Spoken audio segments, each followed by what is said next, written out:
Bueno, yo estudié en la escuela Fernando Centeno Güell, en Guadalupe.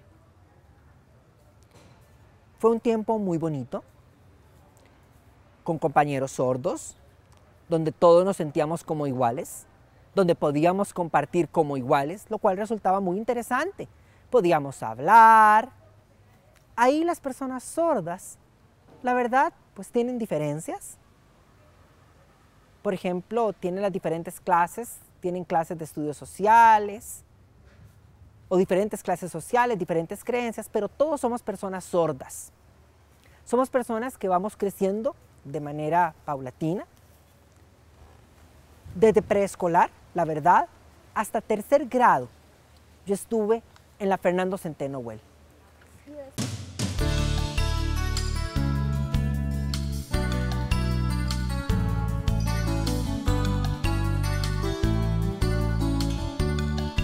Bien, yo tuve experiencias, por ejemplo, de trasladarme a un espacio que era de sordos a un espacio en donde los que estaban eran oyentes. Y la verdad es que ambas situaciones eran muy diferentes. Le explico.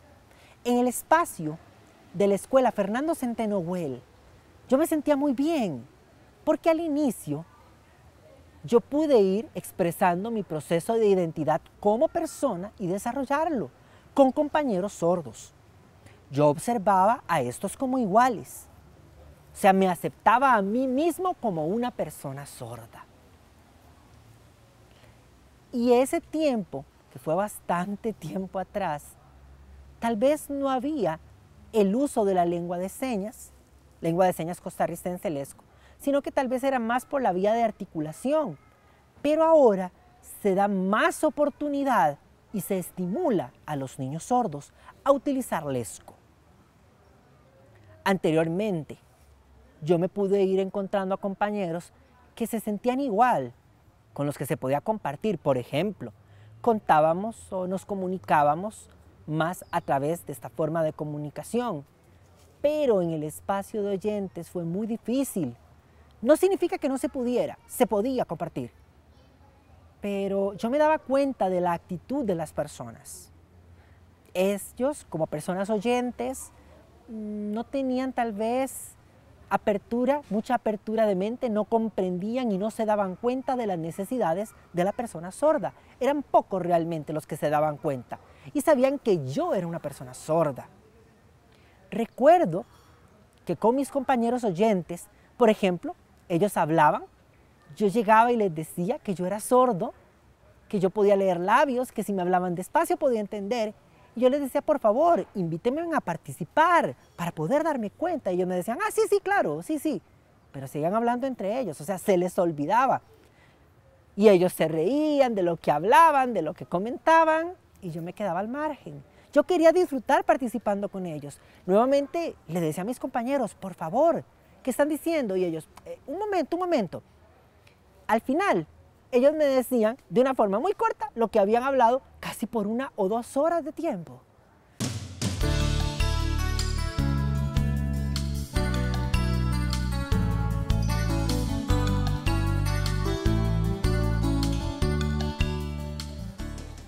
Bueno, todo eso, gracias al apoyo y al acceso a la comunicación, tal vez podríamos decir que fue la clave. En la escuela, yo pude estudiar y terminar y trasladarme, por ejemplo. En mi casa, mi mamá, mi familia me brindaban el apoyo, me hacían énfasis a que leyera. Ellos me apoyaban y me enfatizaban hacia esta parte de la comunicación. Yo no les entendía, yo les comentaba, les explicaba y entonces poco a poco fui comprendiendo mejor, adquiriendo conocimiento. Si la familia no me hubiera apoyado, por ejemplo, en la situación con personas sordas, quizás no hubiese tenido la oportunidad de aprender a comunicarme más. Yo pienso que la clave está en el acceso a la comunicación. Por ejemplo, con lesco hay que tener en cuenta que es una lengua muy importante. Es la primera lengua, es la lengua natural de las personas sordas. Pero no significa que el ESCO es el único idioma y nada más. También hay que aprender el español y es muy importante, puesto que es la segunda lengua nuestra. Aprender, hay que tratar de manejar bien lectoescritura. Hay que comprender que todas las personas sordas tenemos diferentes habilidades, no tenemos las mismas. Somos personas diversas y por esto es muy importante dar los apoyos y el acceso a la comunicación. El español y el ESCO en ambas vías.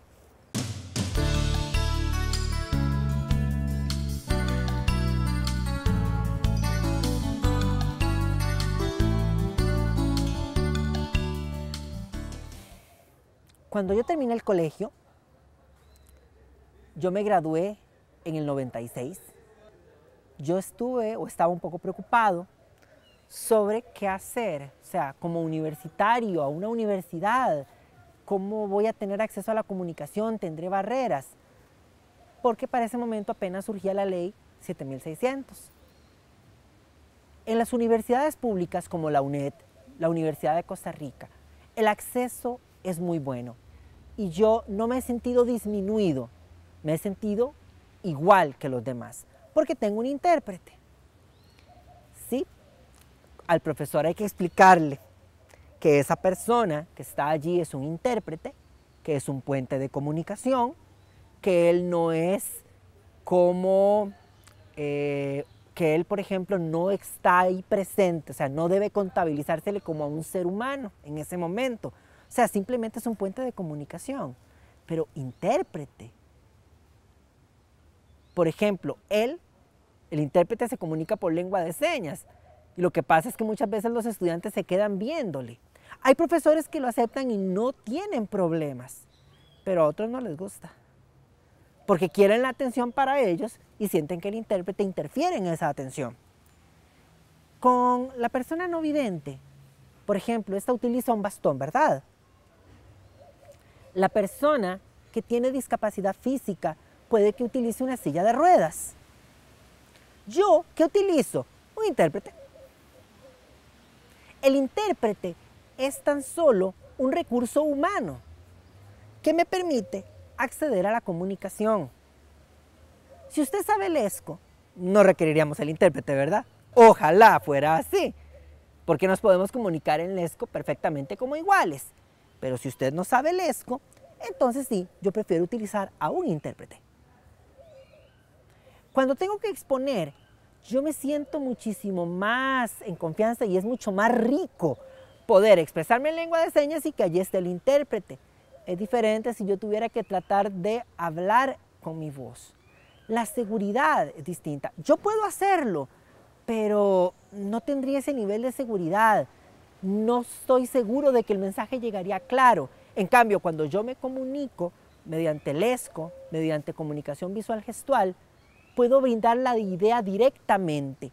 Y eso es muy importante porque yo voy chequeando al intérprete, a la comprensión de las personas y me voy dando cuenta si el acceso a la comunicación se dio.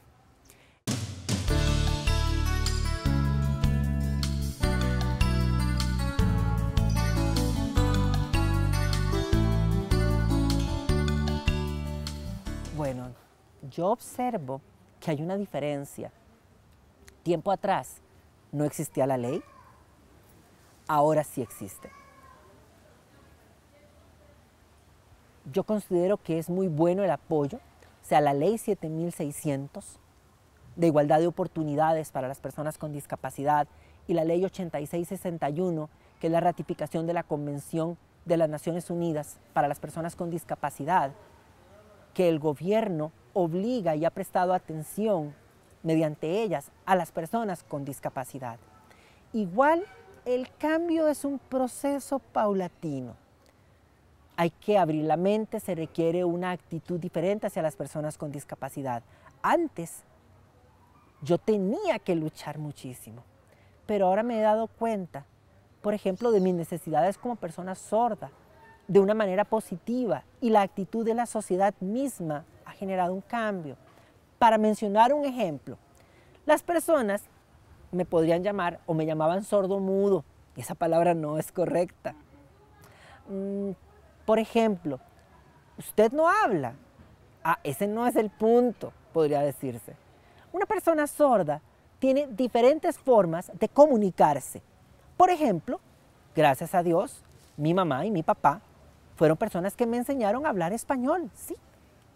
Yo puedo utilizarlo, pero yo prefiero utilizar lesco, porque me siento bien en mi lengua natural. De igual forma, hay personas sordas que prefieren utilizar español. Y está bien. Pero yo pienso que en el espacio social no se debe como clasificar como menor nivel al lesco, sino hay que respetarlo y valorarlo como una lengua. Yo le explico a las personas, no se dice sordo mudo, se dice sordo. Ellos me dicen, pero es que usted no habla.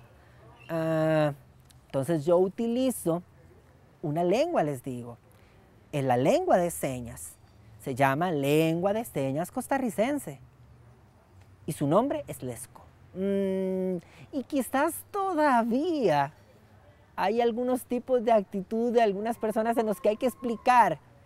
Pero es muy importante brindar esa información a las personas, en general a la sociedad.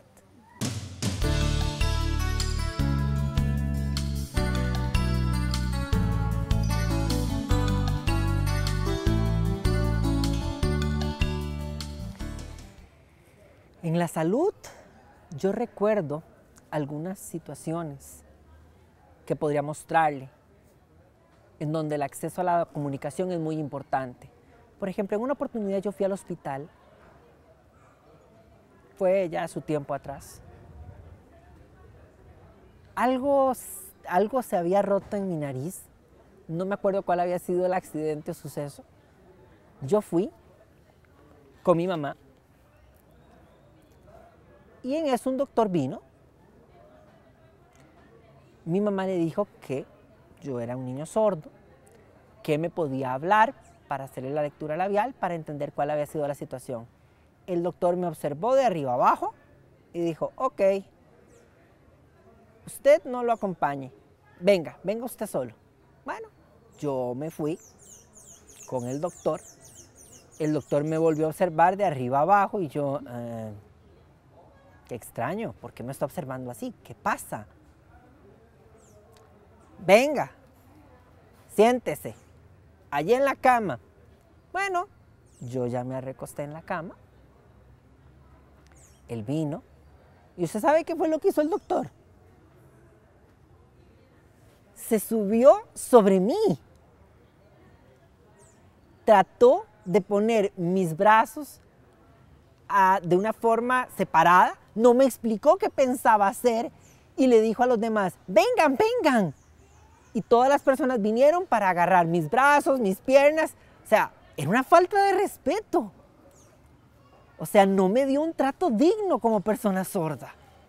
O sea, el doctor entonces en eso empezó a tratar de forcejear para hacer lo que él debía hacer y todas las personas observándome. Yo me sentía muy mal. Ahí me percaté yo que en la situación del área de salud es muy importante brindar una sensibilización, dar conocimiento sobre las personas sordas.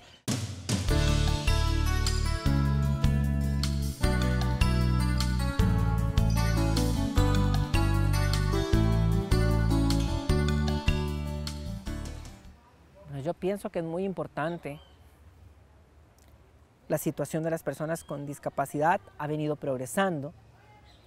Al aparecer la Ley 7600 de igualdad de oportunidades para las personas con discapacidad y la Ley 8661, que es la Convención de Derechos Humanos de las Personas con Discapacidad de Naciones Unidas. Antes no había ley y era muy difícil para las personas con discapacidad tener éxito y tratar de progresar. La actitud de las personas en general era como de lavarse las manos, de quitarse la responsabilidad. Los sordos, por ejemplo, necesitábamos intérpretes, acceso a la comunicación. Y las personas decían, pero a mí no me interesa, usted ve a ver cómo hace. O las personas con discapacidad en situación de silla de ruedas, por ejemplo, necesitaban ayuda. Al aparecer la ley ha habido un cambio. Las personas han empezado a respetar a las personas con discapacidad. Y esto es muy bueno ahora, pero hay un problema. La actitud. Siempre se habla y se enfatiza en la actitud. Son pocas las personas en nuestra sociedad que tienen una buena actitud, que quieren de manera voluntaria prestar atención a la situación de las personas con discapacidad.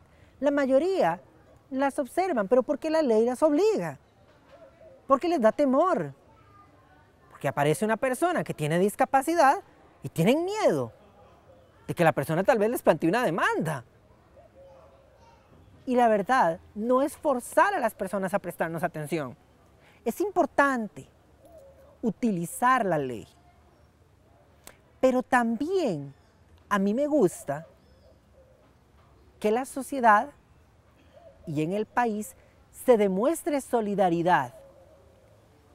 Es un sentimiento que me he dado cuenta que debe tenerse para con las personas con discapacidad.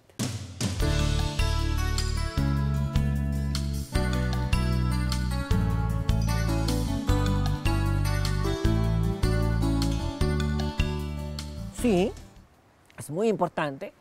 La tecnología, el uso de ella, por ejemplo, para las personas, la tecnología podría pensarse que es un lujo, que es un gasto, y no debe verse así en lo que se aplica a las personas con discapacidad. Deben darse cuenta de que la tecnología es una herramienta que ayuda y brinda el apoyo, que le permite el progreso a las personas. Un ejemplo, cuando las personas sordas utilizan, por ejemplo, la televisión con un intérprete, existe un problema, y es que el recuadro muchas veces es extremadamente pequeño. O sea, yo, por ejemplo, tendría que tener un televisor, por ejemplo, cuando quiero ver noticias, y acercármele muchísimo a él, porque el recuadro es extremadamente pequeño. Puede que exista un sistema nuevo que se establezca en la televisión, mediante el cual se pueda agrandar las dimensiones de ese recuadro. Y este se está utilizando ya en Europa. Hay que esperar a ver cómo se aplica acá en Costa Rica, pero sí resulta muy importante tener un buen acceso a la comunicación, porque lo que brinda es vida independiente.